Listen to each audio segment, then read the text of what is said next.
आज मैं लेकर के आई हूँ कहानी का 5वां भाग। अगर आपने इस कहानी के पिछले 4 भागों को नहीं सुना है तो उसका लिंक मैं डिस्क्रिप्शन बॉक्स में दे दूँगी।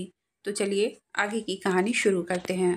रौनक जी ने हाँ में गर्दन हिलाई और अपना फ़ोन लेकर किसी को फ़ोन कर आस्था की सारी डिटेल्स निकालने के लिए कहा। वही वसुंधरा जी ने समायरा, जिसने रुद्र को धोखा दिया था, उसे फ़ोन मिला दिया। वही इन सब से बेखबर रुद्र अपने रूम में सोया हुआ था। इंजेक्शन की वजह से वह अभी तक नींद में था। तभी धीरे धीरे उसकी आंख खुलने लगी। उसने अपनी आंखें खोली और उठकर बैठ गया, पर उसके सिर में दर्द हो रहा था। उसने अपने हाथ से अपना सर पकड़ लिया। तभी उसे वह सब याद आने लगा जो कुछ देर पहले हुआ था। उसने घड़ी की तरफ देखा तो हैरान रह गया। 2 घंटे बीत चुके थे और वह अभी तक सो रहा था। उसने इधर उधर देखा, पर उसे रूम में आस्था कहीं भी दिखाई नहीं दी। रुद्र घबरा गया। उसे लगा कि शायद आस्था भी उसे छोड़कर चली गई है। उसके दिल में एक अजीब सा दर्द होने लगा। तभी रूम का दरवाजा खुला और आस्था अंदर आई, जिसके हाथों में नाश्ते की ट्रे थी। उसने रुद्र की तरफ देखा और हल्का सा मुस्कुराकर बोली, उठ गए आप?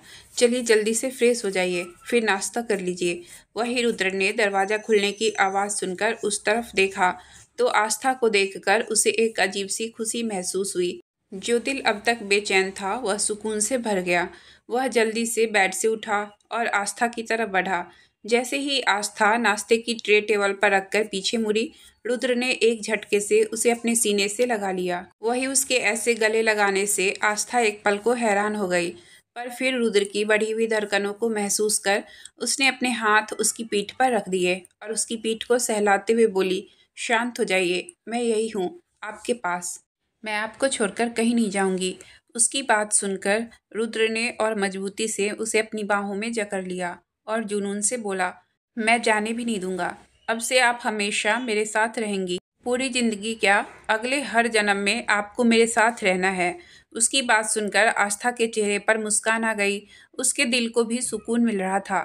उसने भी रुद्र को कसकर पकड़ लिया और उसके सीने से लगी खड़ी रही। कुछ देर दोनों ऐसे ही एक दूसरे की बाहों में सुकून से खड़े रहे। कुछ देर बाद आस्था धीरे से बोली, नाश्ता ठंडा हो रहा है।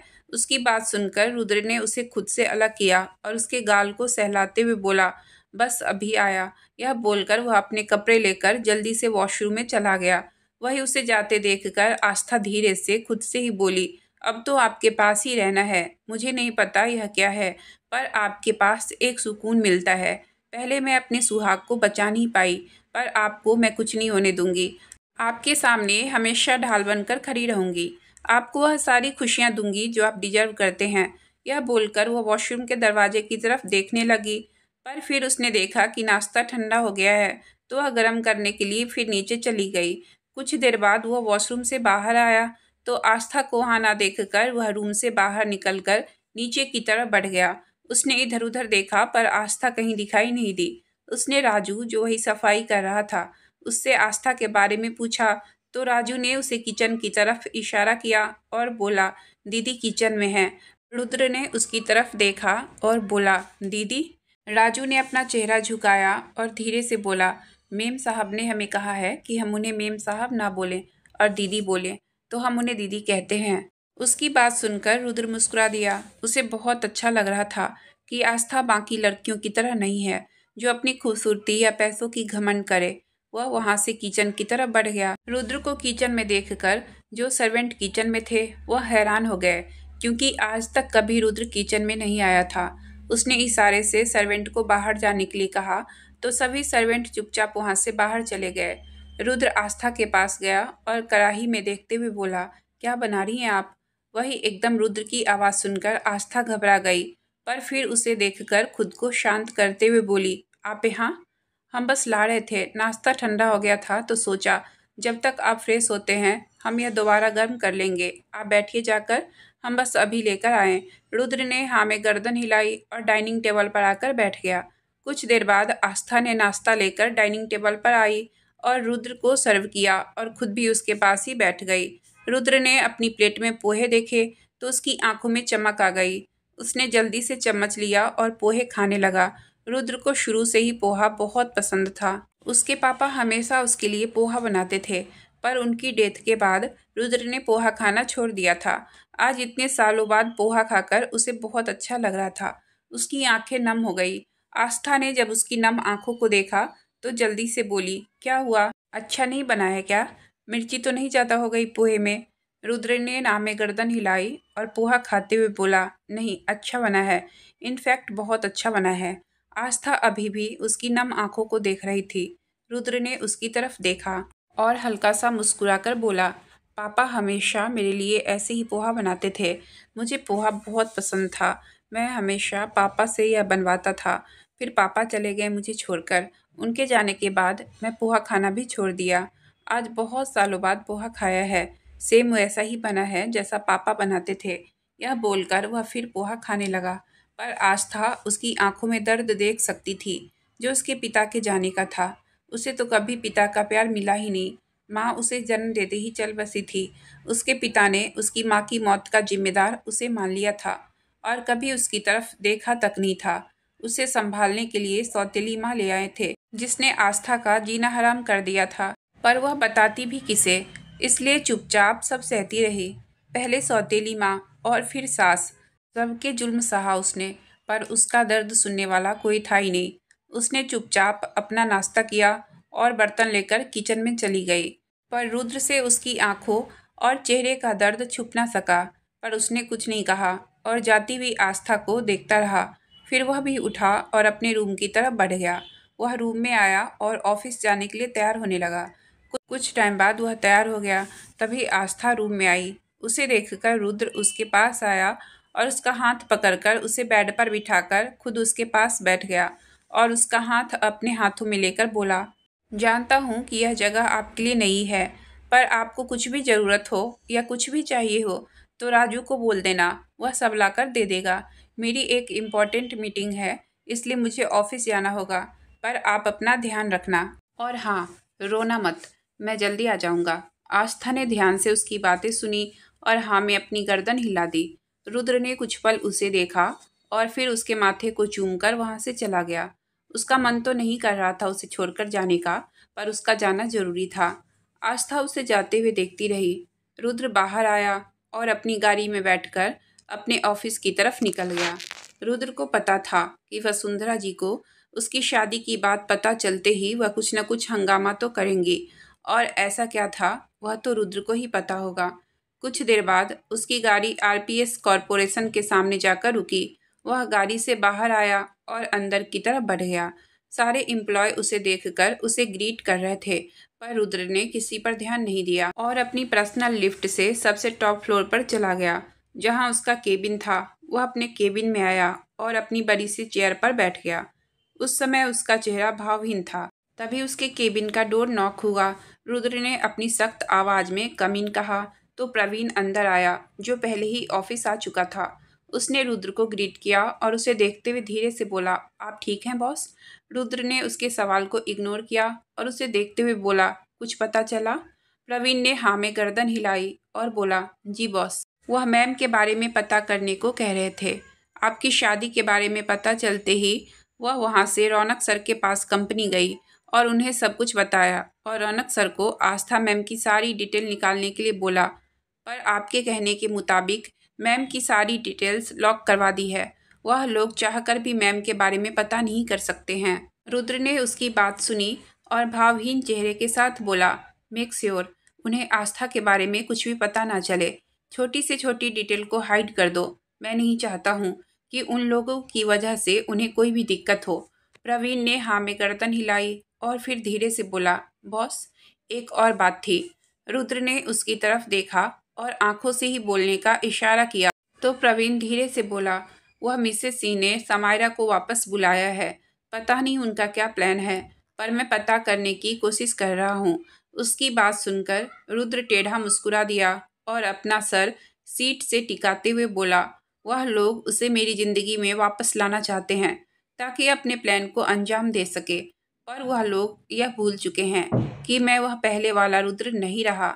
रुद्र प्रताप सिंह हूँ, जो अब किसी के बहकावे में नहीं आने वाला हूँ।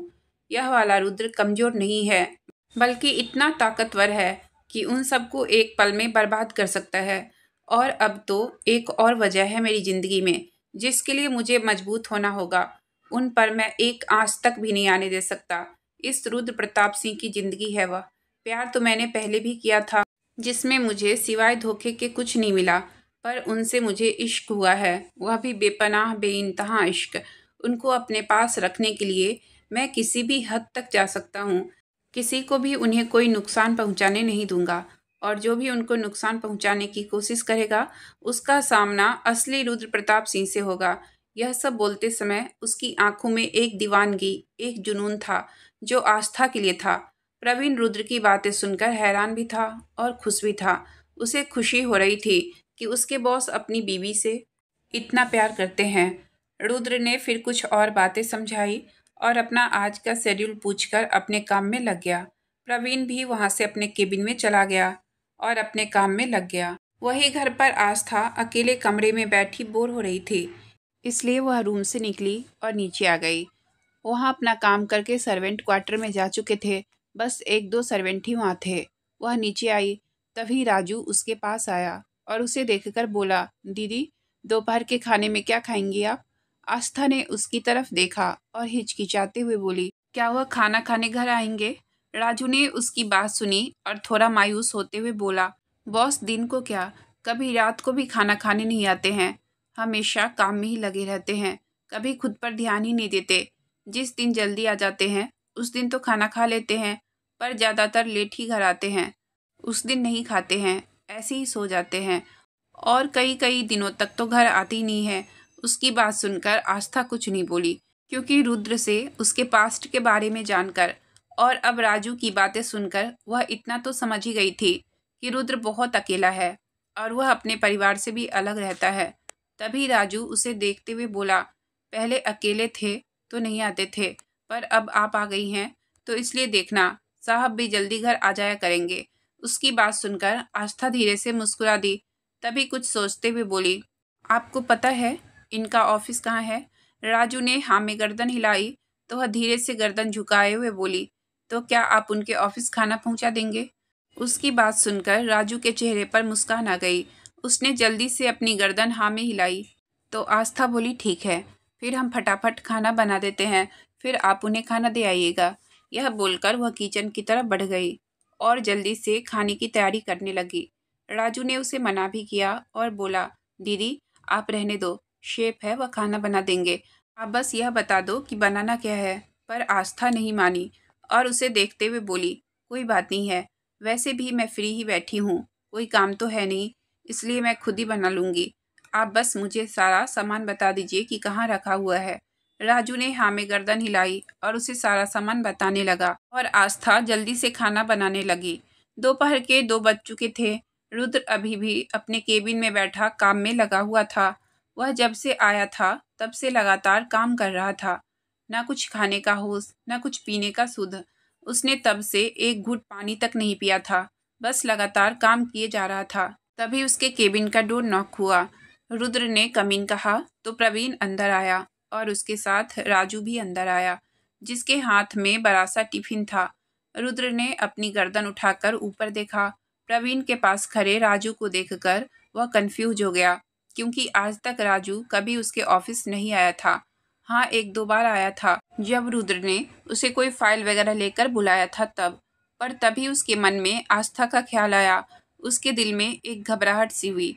वह सोचने लगा कि क्या वह ठीक होगी, पर उसने अपने चेहरे पर कुछ नहीं आने दिया और राजू को देखकर बोला, तुम यहाँ क्या कर रहे हो?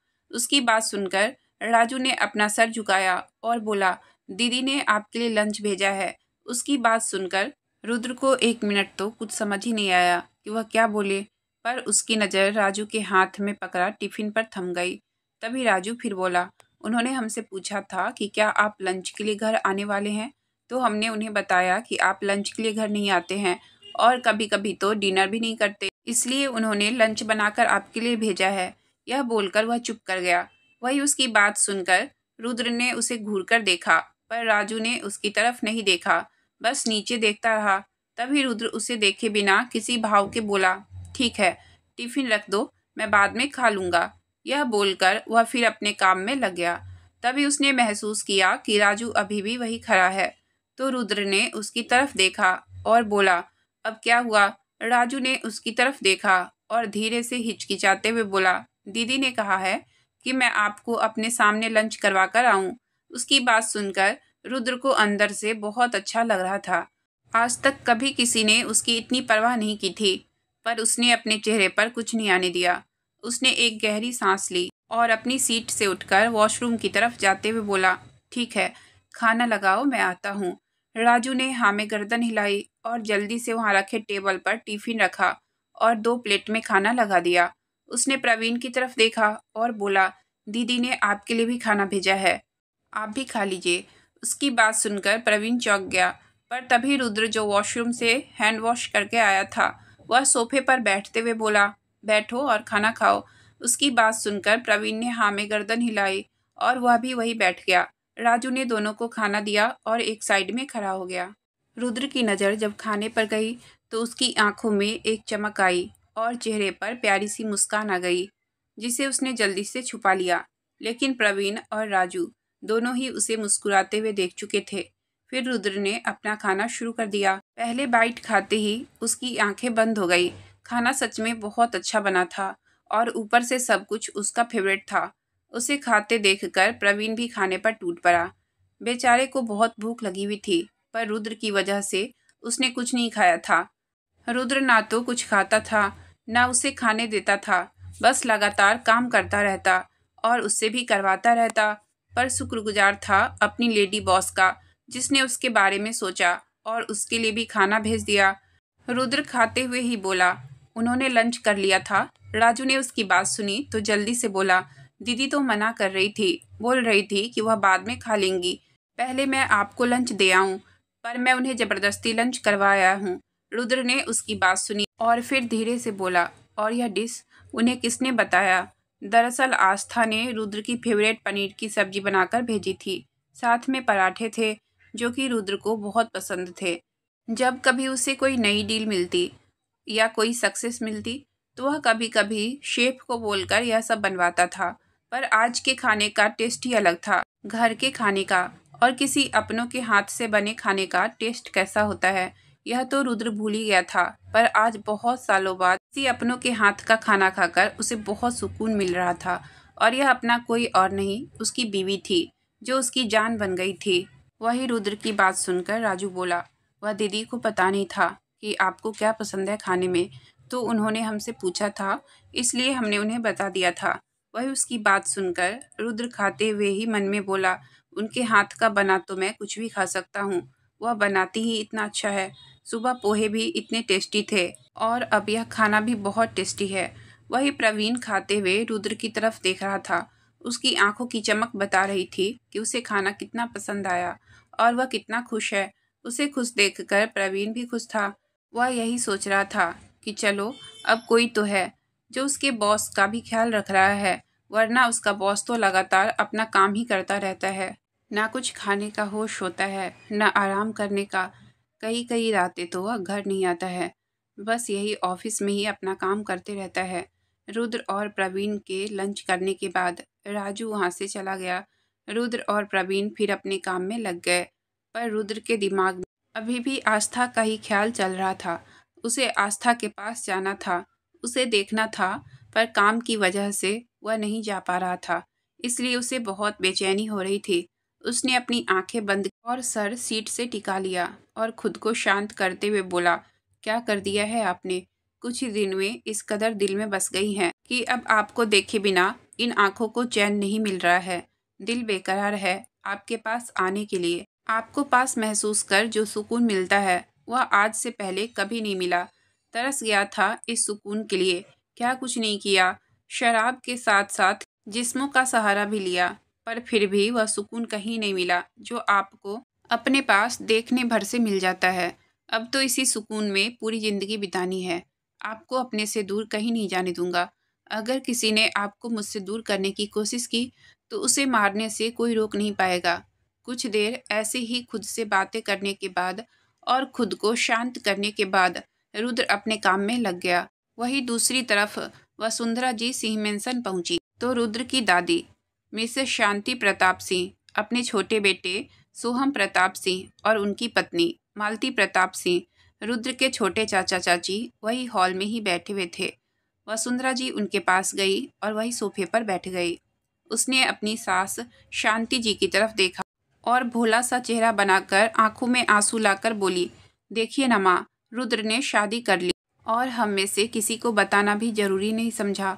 उसकी बात सुनकर सब लोग हैरान हो गए। रुद्र की दादी शांति जी हैरानगी से चौंक कर बोली, यह क्या बोल रही हो तुम वसुंधरा, और तुम्हें कैसे पता कि रुद्र ने शादी कर ली? वसुंधरा जी ने उनकी बात सुनी और बोली, मैं आज सुबह उसकी विला गई थी। बहुत दिन हो गए थे उसे देखे हुए। सोचा उसे एक बार देख आती हूँ, भले ही वह मुझसे नाराज है, मुझसे बात नहीं करता, पर माँ हूँ ना, अपने बेटे की चिंता रहती है, इसलिए गई थी मैं वहाँ। मैंने एक लड़की को देखा। जब पूछा तो उसने बताया कि वह लड़की उसकी पत्नी है। यह बोलकर उन्होंने जो रुद्र के घर हुआ उसे तोड़ मरोड़ कर सबको बता दिया। उस समय उन्हें देखकर लग रहा था कि जैसे उनसे ज्यादा फिक्र तो और किसी की है ही नहीं रुद्र की। इतनी भोली बनकर सबके सामने बैठी हुई थी, पर उनके मन में क्या चल रहा था, इस बात से वहां बैठे सभी लोग अनजान थे। शांति जी ने उनकी बात सुनी और गहरी सांस लेकर बोली, हमारा बच्चा खुश रहे, इससे ज्यादा हमें और कुछ नहीं चाहिए। तभी वसुंधरा जी उन्हें देखते हुए बोली, पर माँ, आपको नहीं लगता कि हमें एक बार पता करना चाहिए कि वह लड़की कौन है, कैसी है? कहीं वह रुद्र के साथ उसके पैसों की वजह से तो नहीं है? वह रुद्र को खुश तो रखेगी ना? मुझे बस अपने बेटे की खुशी चाहिए। यह बोलकर उन्होंने बहुत ही दुखी सा चेहरा बनाया और अपनी सास की तरफ देखा। वही उनकी बात सुनकर शांति जी बोली, अगर रुद्र ने उस लड़की को अपने लिए चुना है तो कुछ सोचकर ही चुना होगा। आज तक जितनी बार हमने उन्हें शादी के लिए बोला है तो उन्होंने मना ही किया है। अब अगर उन्होंने बिना किसी को बताए शादी कर ली है तो जरूर कोई बात होगी, और हमें अपने बच्चे पर पूरा भरोसा है। यह बोलकर वह उठकर अपने कमरे में चली गई। तो सोहम जी और मालती जी भी अपने रूम में चले गए। वही वसुंधरा जी वही बैठी रही और कुछ सोचती रही। फिर वह भी उठकर अपने रूम में चली गई। रात के 9 बजे रुद्र की गाड़ी विला आकर रुकी। वह जल्दी से गाड़ी से बाहर निकला और अंदर की तरफ भागा। वह जल्दी घर आना चाहता था। मन में आस्था को देखने की बेकरारी थी, पर लास्ट मोमेंट पर उसकी एक मीटिंग आ गई थी। इस वजह से वह जल्दी घर नहीं आ पाया था। रुद्र जल्दी से अंदर आया और इधर उधर देखने लगा, पर उसे आस्था कहीं दिखाई नहीं दी। उसे लगा कि वह सो गई होंगी, तो वह वही सोफे पर बैठ गया। तभी राजू, जिसने गाड़ी की आवाज़ सुन ली थी, वह जल्दी से उसके लिए पानी का ग्लास ले आया। रुद्र ने उससे पानी का ग्लास लिया और पी लिया। फिर उसे देखते हुए बोला, आस्था जी कहाँ हैं? राजू, साहब, दीदी अपने रूम में है। रुद्र ने हाँ में गर्दन हिलाई और फिर बोला, डिनर किया क्या उन्होंने? राजू, नहीं, दीदी ने डिनर नहीं किया। रुद्र, पर क्यों? राजू, हमने पूछा था तो उन्होंने कहा कि अभी भूख नहीं है। यह बोलकर राजू ग्लास लेकर वहां से चला गया। रुद्र जल्दी से उठा और ऊपर अपने रूम की तरफ जाते हुए खुद में बड़बड़ाया, इतना लेट हो गया। आस्था जी ने अभी तक खाना नहीं खाया, क्या उनकी तबीयत ठीक नहीं है? आस्था की तबीयत का सोचकर रुद्र जल्दी से अपने रूम की तरफ गया। उसका दिल बेचैन था यह सोचकर कि आस्था की तबीयत खराब तो नहीं है, पर वह जैसे ही रूम में पहुंचा, उसके बेचैन दिल में कतरा कतरा सुकून भरने लगा। चेहरे पर एक प्यारी सी मुस्कान आ गई, क्योंकि सामने वह बेड पर खुद में सिमट कर सोई हुई थी। रुद्र धीरे से चलकर बेड के पास आया। वहां आस्था बिल्कुल सिकुड़ कर लेटी सो रही थी, जिसे देखकर रुद्र के चेहरे पर प्यारी सी मुस्कान आ गई। तभी रुद्र की नज़र आस्था के गालों पर गई, जहां आंसुओं के निशान थे, मतलब वह रो रही थी। रुद्र को यह देखकर बहुत बुरा लग रहा था। वह उसे हंसते मुस्कुराते हुए देखना चाहता था, उसको हर खुशी देना चाहता था, पर उसे पता था कि आस्था को उसे अपनाने और उसके साथ आगे बढ़ने के लिए टाइम लगेगा। रुद्र आस्था के पास वही बेड पर बैठ गया और धीरे से उसके बालों को सहलाने लगा। रुद्र के एहसास से आस्था के चेहरे पर नींद में भी एक प्यारी सी मुस्कान आ गई। रुद्र ने झुककर धीरे से बहुत प्यार से आस्था के माथे पर किस किया और फिर उठकर कबर्ड से अपने कपड़े लेकर वॉशरूम में चला गया। कुछ टाइम बाद वह फ्रेश होकर रूम में आया तो देखा आस्था अभी भी सो रही थी। रुद्र बेड की तरफ बढ़ गया, वही बेड पर आस्था के पास बैठ गया और उसे उठाते हुए बोला, आस्था, उठिए, आपने डिनर नहीं किया, पहले कुछ खा लीजिए फिर सो जाना। रुद्र की आवाज़ सुनकर आस्था कसमसाकर अपनी आंखें खोल देती है, पर रुद्र को अपने पास बेड पर बैठा देख वह जल्दी से उठकर बैठ जाती है। उसे थोड़ा असहज हो रहा था। रुद्र उसे ही देख रहा था। उसने देखा कि आस्था थोड़ा असहज महसूस कर रही है तो वह उठकर खड़ा हो गया और बोला, आप फ्रेश हो जाइए, मैं तब तक डिनर रूम में मंगवाता हूँ। आस्था ने हाँ में गर्दन हिलाई और उठकर वॉशरूम की तरफ बढ़ गई। रुद्र ने सर्वेंट को फोन कर डिनर रूम में लाने को ही बोल दिया। कुछ देर में सर्वेंट खाना लेकर रूम में आया और टेबल पर रखकर चला गया। रुद्र भी वही सोफे पर बैठ गया और आस्था के आने का वेट करने लगा। थोड़ी ही देर में आस्था भी आकर उसके पास बैठ गई। रुद्र दोनों के लिए खाना सर्व करने लगा, पर आस्था ने उसे रोक दिया और उसके हाथ से चम्मच लेते हुए बोली, मैं करती हूँ, आप रहने दीजिए। रुद्र ने ज्यादा कुछ नहीं कहा, बस चम्मच आस्था को दे दिया। आस्था ने पहले रुद्र के लिए एक प्लेट में खाना सर्व किया और फिर खुद की प्लेट में। वही रुद्र का पूरा ध्यान तो बस आस्था पर था, जो पूरे ध्यान से खाना सर्व कर रही थी। पर तभी रुद्र की नज़र अपनी प्लेट पर गई, जिसमें बहुत ही अच्छे तरीके से खाना सर्व किया हुआ था। यह देखकर रुद्र मुस्कुरा दिया, पर तभी उसने आस्था की प्लेट की तरफ देखा। आस्था की प्लेट देखकर उसने एक बार फिर अपनी प्लेट की तरफ देखा। रुद्र की प्लेट के मुकाबले आस्था की प्लेट में आधा ही खाना था। रुद्र ने आस्था की तरफ देखा और बोला, इतना कम खाना क्यों लिया? आस्था ने उसकी तरफ देखा और बोला, हम इतना ही खाते हैं। आस्था की बात सुनकर रुद्र ने अपनी प्लेट से खाना लिया और आस्था की मुंह की तरफ बढ़ाते हुए बोला, इतना कम खाती हैं, तभी तो इतनी पतली सी हैं। अभी एक तेज हवा का झोंका आए और आप उड़ जाओ। यह बोलकर वह उसके मुंह के आगे खाना कर देता है। आस्था ने पहले उसके हाथ को देखा जिसमें खाना था, फिर उसके चेहरे को। रुद्र ने उसे आंखों से ही खाने को कहा तो आस्था ने उसे देखते हुए धीरे से अपना मुंह खोल दिया। रुद्र ने उसे खिलाकर खुद भी खाने लगा। आस्था भी चुपचाप अपनी प्लेट में से खाना खाने लगी। रुद्र खाते हुए उसे ही देख रहा था, जो चुपचाप सर झुकाए अपना खाना खा रही थी। रुद्र यही सोच रहा था कि क्या वह दोनों कभी नॉर्मल पति पत्नी की तरह रह सकते हैं। दोनों ने चुपचाप अपना अपना डिनर किया। आस्था बर्तन उठाकर जाने लगी, पर रुद्र ने उसे रोकते हुए बोला, आप रहने दीजिए, सर्वेंट ले जाएगा। आस्था ने उसकी तरफ देखा और बोली, कोई बात नहीं, मैं खाती हूँ। यह बोलकर वह बर्तन लेकर रूम से नीचे चली गई। रुद्र ने उसे देखा और फिर अपना लैपटॉप लेकर सोफे पर बैठ गया। कुछ देर बाद आस्था रूम में आई तो रुद्र को काम करते देखकर वह वॉशरूम में चली गई। रुद्र ने एक नज़र वॉशरूम के बंद दरवाजे को देखा और फिर अपना काम करने लगा। वह आस्था के साथ बैठकर बात करना चाहता था, उसके बारे में अच्छे से जानना चाहता था, लेकिन आस्था अभी भी उसके साथ उतना सहज नहीं थी।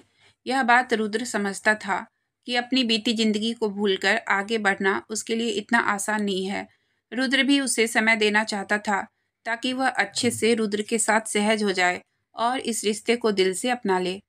रुद्र ने फिर एक नज़र वॉशरूम के दरवाजे की तरफ देखा और अपना काम करने लगा। कुछ देर बाद वॉशरूम का दरवाज़ा खुला और आस्था रूम में आई। उसने एक नज़र रुद्र की तरफ देखा और बालकनी की तरफ चली गई, क्योंकि अभी उसे नींद नहीं आ रही थी। आस्था बालकनी में आई और वहाँ लगे झूले पर बैठकर आसमान की तरफ देखने लगी। उसके मन में क्या चल रहा था, यह तो सिर्फ वही जानती थी। काम करते करते रुद्र को 1 घंटा हो गया था। आस्था अभी भी बालकनी में ही थी। रुद्र ने लैपटॉप बंद किया और उठकर बालकनी में आ गया। उसने देखा कि आस्था झूले पर बैठी एकटक आसमान में देख रही थी। रुद्र भी जाकर उसके पास बैठ गया और उसे देखते हुए बोला, टाइम बहुत हो गया है, सोना नहीं है आपको? उसकी आवाज़ सुनकर आस्था ने उसकी तरफ देखा और फिर सामने देखते हुए बोली, नींद नहीं आ रही थी। रुद्र उसे ही देख रहा था। रुद्र ने उसे कंधों से पकड़कर अपनी तरफ किया तो आस्था उसे देखने लगी। रुद्र उसे ही देख रहा था। रुद्र उसकी आंखों में देखते हुए बोला, मैं जानता हूँ, इस रिश्ते को अपनाने के लिए, इस रिश्ते में आगे बढ़ने के लिए हम दोनों को ही टाइम लगेगा, पर अगर हम कोशिश नहीं करेंगे तो यह कैसे होगा।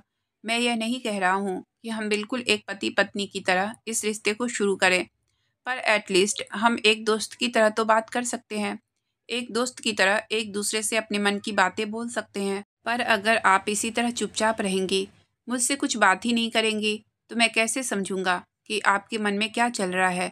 रुद्र की बात सुनकर आस्था ने कुछ नहीं कहा, बस चुपचाप अपना सर झुका लिया। रुद्र ने उसके कंधे को छोड़ा और थोड़ा नाराजगी से बोला, शायद आप कोशिश ही नहीं करना चाहती, शायद आप अपनी बीती जिंदगी को भूलना ही नहीं चाहती, उसमें ही जीना चाहती हैं। इसलिए अब मैं आपसे कुछ नहीं कहूँगा। यह बोलकर रुद्र उठकर जाने लगा, पर आस्था की आवाज़ सुनकर रुक गया, जो बोल रही थी, ऐसा नहीं है, मैं आगे नहीं बढ़ना चाहती। ऐसा नहीं है कि मैं अपनी पुरानी ज़िंदगी नहीं भूलना चाहती। पर यह बोलकर वह चुप कर गई। तो रुद्र वापस उसके पास बैठ गया और उसके चेहरे को हाथों में भरकर अपने सामने कर बोला, पर क्या? तभी उसकी नज़र आस्था की आंखों पर गई, जो आंसुओं से भरी हुई थी। उसकी आंखों में आंसू देखकर रुद्र बेचैन हो गया और उसके आंसुओं को साफ करते हुए बोला, आप रो क्यों रही हो? प्लीज चुप हो जाइए। यह बोलकर उसने आस्था को अपने सीने से लगा लिया, उसके बालों को सहलाने लगा। आस्था ने उसकी शर्ट को कसकर पकड़ लिया और रोते हुए बोली, जब मैं पैदा हुई थी तो माँ मुझे छोड़कर चली गई। पापा को यही लगता था कि मेरी वजह से मेरी माँ की जान चली गई। उन्होंने कभी मेरी तरफ एक नज़र नहीं देखा। माँ के मरने के एक हफ्ते बाद ही उन्होंने दूसरी शादी कर ली।